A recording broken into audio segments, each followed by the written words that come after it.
భగవద్గీత యొక్క 15వ అధ్యాయం 14వ శ్లోకంలో కృష్ణుడు అన్న మాటల సారాంశం ఏమిటంటే, నేనే ధ్యాన సాధకుడు నామజపం మరియు శ్వాస మీద ధ్యాస పద్ధతిలో చేసే ధ్యానం యొక్క 4 దశల ఫలితాన్ని స్వీకరించి స్థితప్రజ్ఞ ఇస్తాను అని.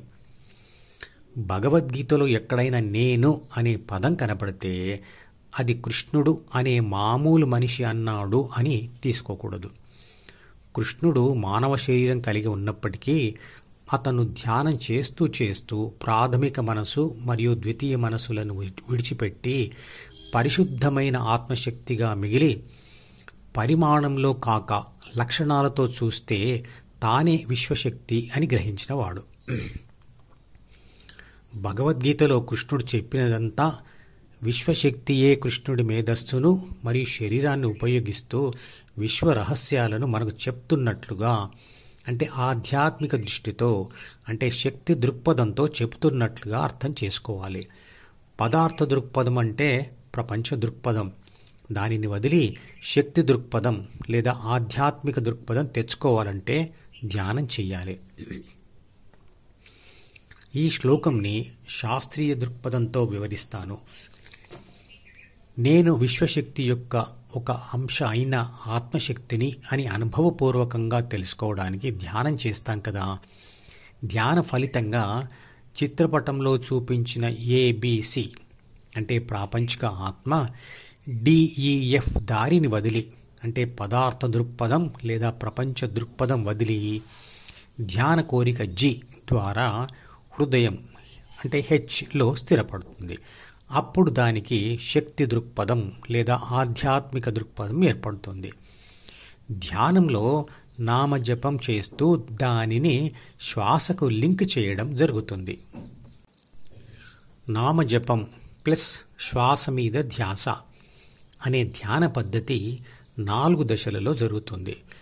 మొదట నాలుక పెదవులు కదిలిస్తూ దైవనామాన్ని పైకి అంటూ అదే సమయంలో శ్వాస మీద ధ్యాస పెట్టాలి. ఇక 2వ దశలో దైవనామ జపం నిశ్శబ్దంగా చేస్తూ శ్వాస మీద ధ్యాస పెట్టాలి. ఇక 3వ దశలో ప్రయత్నం లేకుండా శ్వాసతో పాటుగా దైవనామం జపించడం జరుగుతుంది. 4వ దశలో ధ్యాస శ్వాసతో పాటు కదులుతూ ఉండకుండా హృదయంలో స్థిరంగా ఆగిపోతుంది. కృష్ణుడు అంటాడు, ఇవన్నీ నా వల్లనే, అంటే విశ్వశక్తి వల్లనే జరుగుతాయి, వాటిని నేనే స్వీకరిస్తాను, నేనే ఫలితాన్ని కూడా ఇస్తాను అని.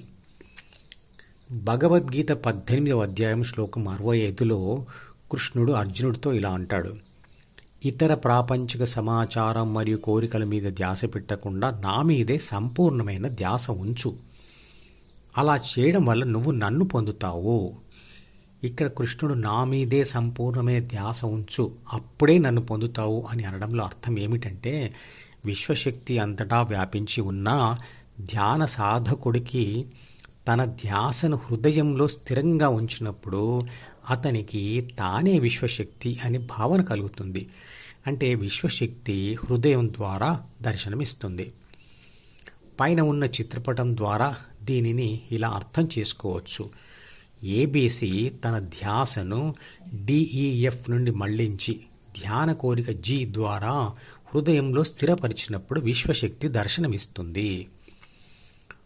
ఇక 18వ అధ్యాయం శ్లోకం 66లో అర్జునుడితో కృష్ణుడు అంటాడు, సంపూర్ణ ధర్మాలను వదిలి నా మీదే ధ్యాస పెట్టు, అందువల్ల నిన్ను ద్వితీయ మనసు, శరీరం మరియు ప్రపంచం నుండి ముక్తుడిని చేస్తాను అని. సంపూర్ణ ధర్మాలు అంటే ఏమిటి? అవి ఎక్కడ ఉంటాయి? శూద్ర, వైశ్య, క్షత్రియ మరియు బ్రాహ్మణ దశల ధర్మాలు మరియు వాటికి సంబంధించిన సమాచారమంతా ద్వితీయ మనసులోని డిలో ఉంటుంది. ఏబిసి యొక్క ధ్యాసను డి నుండి మళ్లించి జి ద్వారా హెచ్ మీద కేంద్రీకరించి లేదా తన మీద ధ్యాస పెట్టి ఉండమన్నాడు కృష్ణుడు. అందువల్ల ఏబిసికి డిఈఎఫ్ నుండి విముక్తి దొరుకుతుంది.